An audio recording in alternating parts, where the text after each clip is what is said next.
So you probably heard about this. A satanic temple has set up a display inside the Iowa State House. It's the most unsettling thing to come out of Iowa since this picture. The display had common Satanist imagery such as candles, satanic mottos, and a mirror-covered ram's head. Call me an extremist, but we should ban anything that looks that much like a disco ball. The co-founder of the Satanic Temple, Lucian Greaves, insists the display is a symbol of their right to religious freedom. We're going to really relish the opportunity to be represented in a public forum. We don't have a church on every street corner. And boy, am I glad. Can you imagine? Are you lost? Are you at the end of your rope? Well, let me tell you about someone who can help. His name is Disco Satan. The Satanic Temple wants you to know they're a federally recognized non-theistic group using satanic symbols to convey their message. According to their website, they don't worship Satan or believe in his existence. Now, that's what we used to call LARPing, like War in Heaven reenactors. Good thing Iowa's a conservative state, and conservatives wouldn't stand for this, right?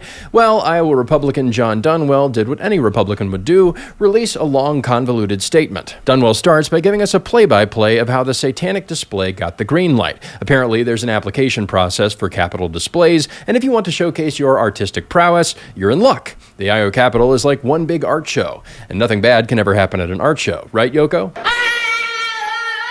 But Dunwell, a self-proclaimed follower of Christ and pastor, doesn't find the satanic display objectionable because of the First Amendment. I hate that it's up there, but heck darn it, they got us. I guess that explains his campaign bumper sticker, moral relativist in the streets, fundamentalist in the sheets. Now, I disagree that the First Amendment protects statues of Satan in public buildings, but if it did, I would tell the First Amendment to go to hell. A good country doesn't put up with that kind of thing. He goes on to say, as a follower of Christ, he's not afraid of an inanimate object like a Satan display.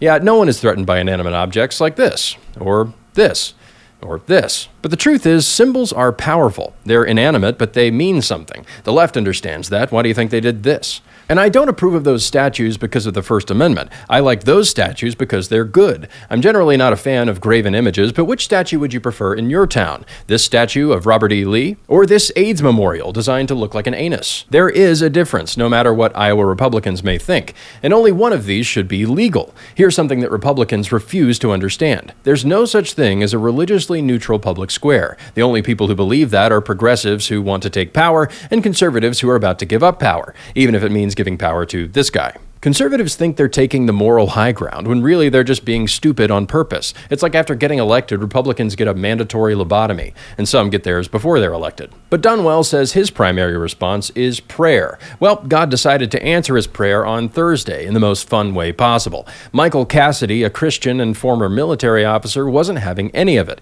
Cassidy decided to tear down and behead the satanic altar in a move that can only be described as avant-garde performance art. Obviously, tearing down the statue was the right move, but it also revealed something hilarious. The statue itself was made up of pool noodles tied together with zip ties, and the head was filled with garbage bags. It's beautiful, poignant, and it inspired me to write this haiku.